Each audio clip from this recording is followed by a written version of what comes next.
Welcome. I'm very excited to welcome you all here. I'm very excited to welcome a lot of amazing speakers that you will all meet later this afternoon that come from all parts of the world. It's incredibly stellar collection of people. As Mark mentioned earlier, we currently have an exhibition on show at the Vitra Design Museum called Making Africa, a continent of contemporary design. And during the research process, it became more and more obvious, as Mark said, that the Global South in general, Africa in particular, but the Global South in general, is going to play a tremendous role because a lot of really interesting solutions and answers to issues and questions that we face in design today, in times of change in the 21st century. A lot of interesting solutions are already being implemented and being lived in the Global South. And not only recently, but there seem to be a lot of solutions and a lot of things that are inherent cultural techniques that come from these areas in the world. And this is why we thought it would be extremely interesting to put together panels where people from all over the world, from north and south, from east and west, come together and discuss maybe the most important questions of the future of design. Being, for example, how will we produce in the future? Is mass production going to survive? And if it does, how will it survive? Or is it rather going to be, are we all going to be individual makers, more or less active at our homes or in fab labs or in workshops together? We will also speak about the future of how do we bridge the digital revolution that we're in the midst of with our very analog existences. And again, very interesting solutions come from the South. And then finally, we will also speak about how design takes and accepts responsibility that goes beyond responsibility to the market. And this is, of course, something that's a little bold to say and to claim here in Milan, where a lot of what's happening is about the market and the latest new hot thing and selling design. But I think it is important to also think about what design can do beyond that. Because if we look at a design 100 years ago with the Bauhaus, with the early modernists, they all had larger goals than just a product. They all had larger goals that would affect society. All of them wanted to design society in a way. And I think that if we look at design, I think we should all wish that design takes responsibility that goes beyond the market into society. Design as a tool for social change, as a tool for political change. And I think we're going to have a very interesting panel discussion and incredibly amazing keynote by Anil Gupta. I'm a big groupie, I must say. Okay, but this just aside. So the findings that we had for Making Africa, the catalog that is to be seen over there has a few really interesting essays by amazing authors from all over Africa, and I also added one. And I have these 10 theses about what design could and should do in the 21st century in times of change. And there are several claims what design could and should be that we will speak about as we go on. Design is collaborative, for example. It's urban. It has a role in society rather than in a market, and so on and so forth. Yes, this whole discussion and the whole what we're trying to do here is basically reinforcing what we're trying to do in Weil am Rhein, but putting it on a larger scale, because what holds true for Africa holds true for the Global South in many respects. I would like to invite our first keynote speaker to the panel, Mugendi M'Rithaa. Mugendi is a professor at Cape Peninsula, sorry, I'm blanking, Cape Peninsula University of Technology in Cape Town. He's also the president-elect of the International Council of Societies of Industrial Design. He was crucially involved in Cape Town World Capital Design, World Design Capital, I'm sorry, being nervous as people pour in Cape Town. And with his company Design with Africa, he investigates in participatory design, in sustainable design, and he will speak about what design means in the context that we meet in Africa, that we see in Africa, that we see in the Global South in general.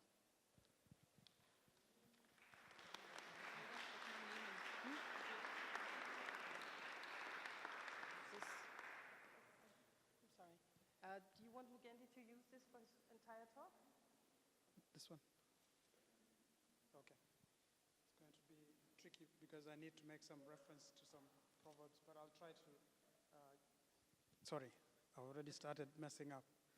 Thank you, ladies and gentlemen, for this opportunity to speak about design and also from the perspective of Africa.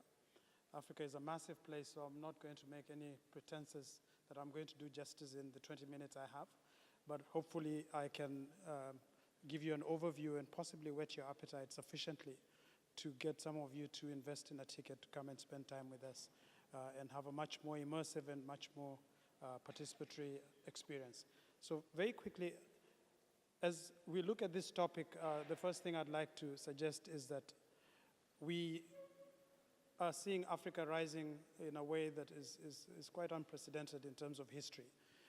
The traditional view of Africa was not one of progress or design. It was something that was usually very sad. So I'll start with a proverb from Zimbabwe that says that if you can talk, you can sing, and if you can walk, you can dance. And what this means is that if you have the basic talent, there's belief that you can actually develop it into expertise of a higher order. Additionally, I'd start to say that when you play a flute in Africa, the whole world joins in the dance.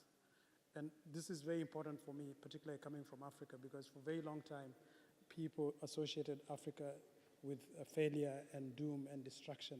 So when Africa is happy, the whole world actually gets to know about it and gets to join in. So when we get an optimistic and progressive Africa starting to rise and claim its place in the world, it's actually good for the collective humanity that we all belong to. This slide was just to give you an indication of what happens if we're 100 people. And just to put it in context, okay, we know that women are about 50-50 split, slightly more than men actually, slightly over 50%. And you can see the other dynamics. But if you look at what happens here in terms of the number of people, Africa is still not really that populated. So out of 100 people, 15 of them are from Africa. And this is a massive place, so there's a lot of potential for expansion, some of which is scary and some of which is actually expected anyway, because that's what happens. And as we look, if you notice those details, like in the 1950s, there was not a single African country that was considered to be massively populated. But very quickly, by the time we get to 2013, Nigeria at number 7 started to represent Africa. In fact, Nigeria, as you all know, is the most populous country in Africa with about 180 million people, which means 1 in every 6 Africans is a Nigerian. In fact, Nigeria's population, as you see, going towards 2050, is going to overtake that of the US, which is quite alarming because projections are that by the year 2100, Nigeria alone could have a population of 1 billion people. And Africa by then is projected to have maybe a population of about 4.1 billion.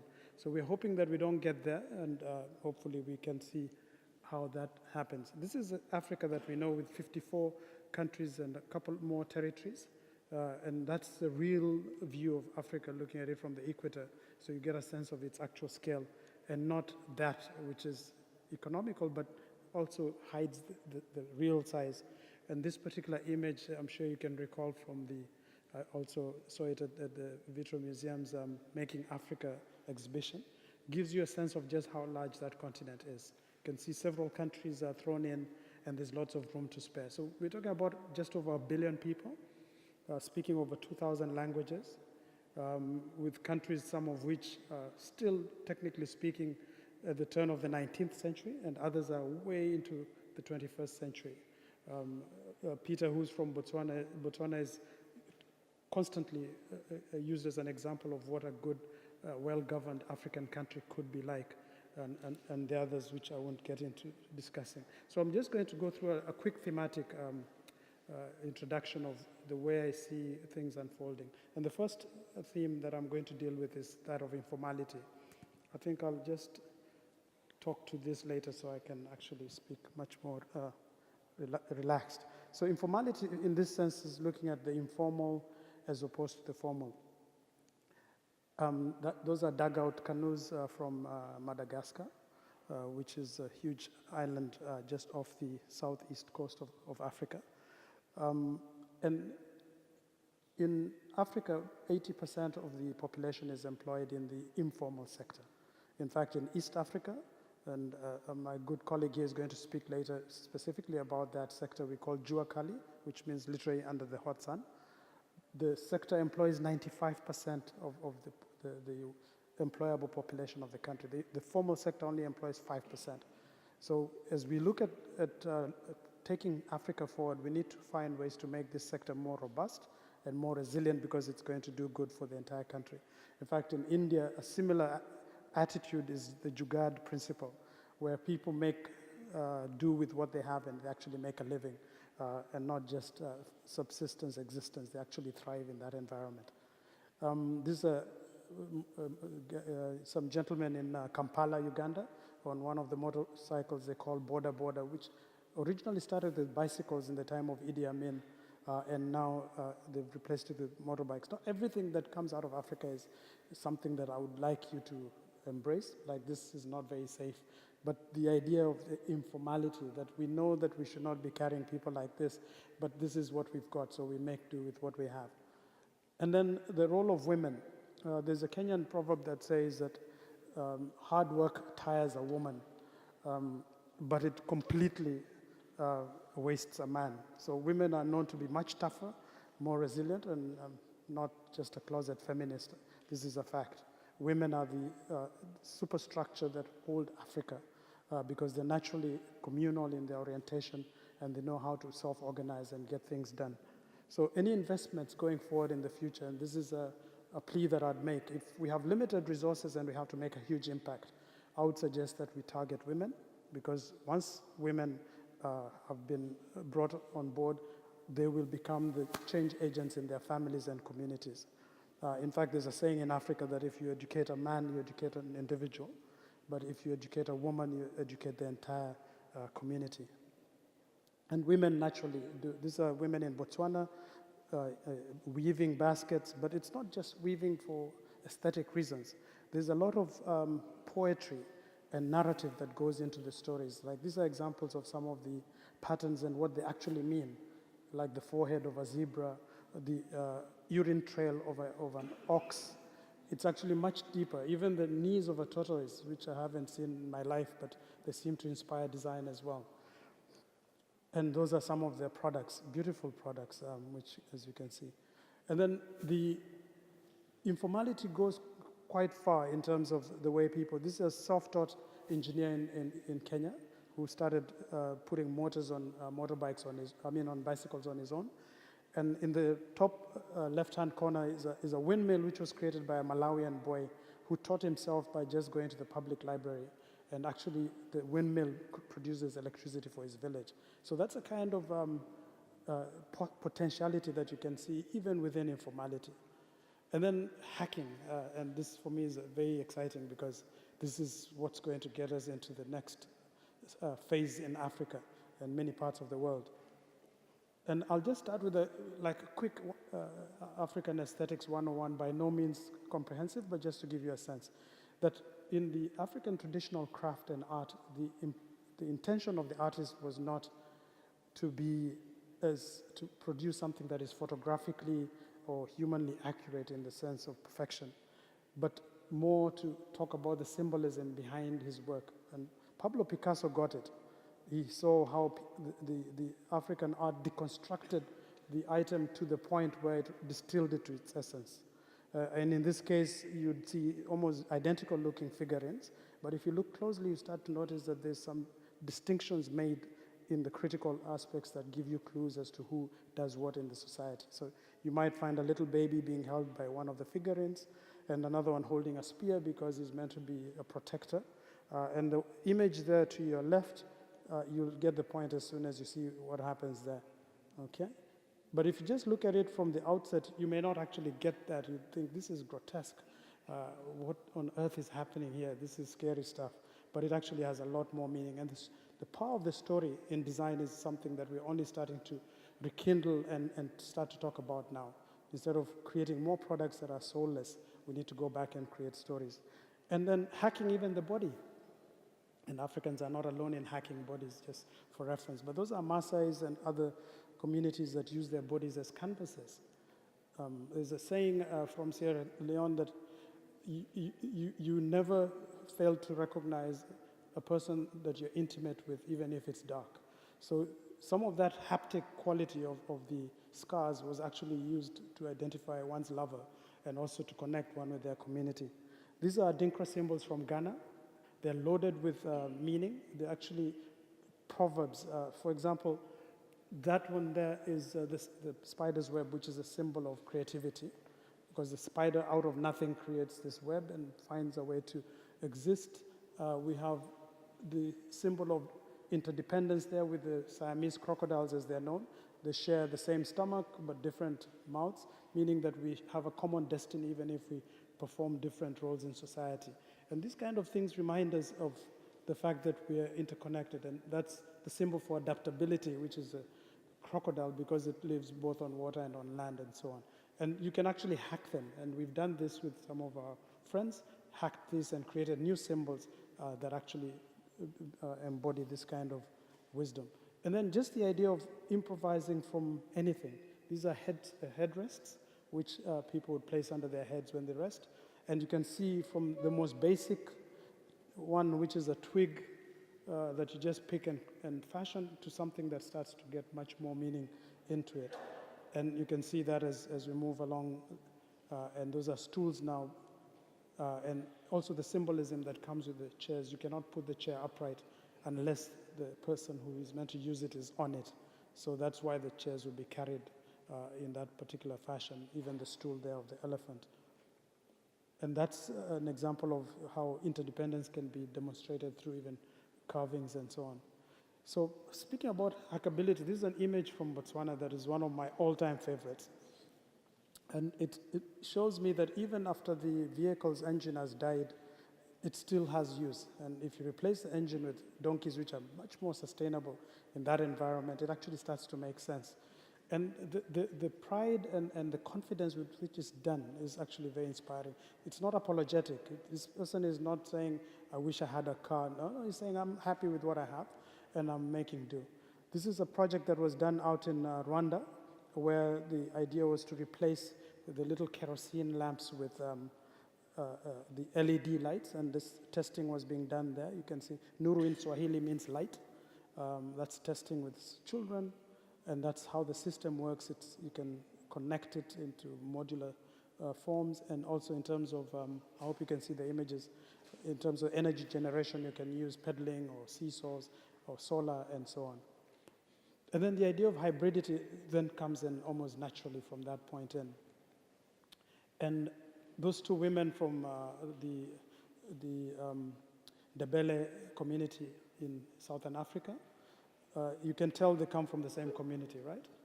But you can also tell that one of them holds a certain status, slightly higher status than the other. True? Yeah. So this idea that even though we are, similar, yet we're able to differentiate ourselves is going to be a very powerful idea as we talk about the collective efficiency of doing things together, but then allowing the individual to self-express even within that context of community. And once again, I find it fascinating that not only Africa has ideas like this, and you'll notice that the Paduang giraffe-necked women of Myanmar also have similar ideas about using brass necklaces to demonstrate aesthetics and status. This is a lady from Morocco. Just the manner in which everything is integrated around the cooking and so on is very inspiring. So it's inspired us at CPUT. This was a project with our students. My colleague Ziggy and ran this project called the African Alessi. So the idea that you can get Alessi, and I'm in Italy, so I need to pay homage and respect, is a high-end design house that produces very beautiful utensils with beautiful imagery and craftsmanship. And then we looked at food preparation in Africa and said, can we find a kind of a hybrid way of looking at this? And this is what emerged out of the mortar and pestle, which could fit into any home. And then this humble grindstone with a change of materials and a bit of the technique changing ends up looking like this. And then the three-legged pot, which originally came from, I think, the Netherlands, and now become a household item in Southern Africa, becomes something like that. And then also kettles. And here you'll see two examples of kettles, and they were inspired by animals in the context that the students worked in. Carlo, I'm going to reference you soon. Sorry, I just saw an old friend and got excited. Let me get back to my presentation. Yeah. So you'll see that there's an image of an animal. Can you see any animal on that presentation? Any animal that is referenced in those two kettles? Okay. Anyone, quickly. Okay. Yeah, there's meant to be an elephant tusk somewhere that is a handle for one of them, and the other is a heating element which is in the shape of a hippo. So you can still make products of very modern interpretation, but also reference the culture, and those are others. You can see some happy dancing characters there. Then solidarity, it comes with being part of a community. Those are images of weddings across Africa, from North Africa, West Africa, Southern Africa, and East Africa. And the idea that everyone's involved and does something to participate in those events is very important. So everyone gets invited. And this is in South Africa, building of houses where community spirit is brought back in to help build houses and also beautify the murals for those places.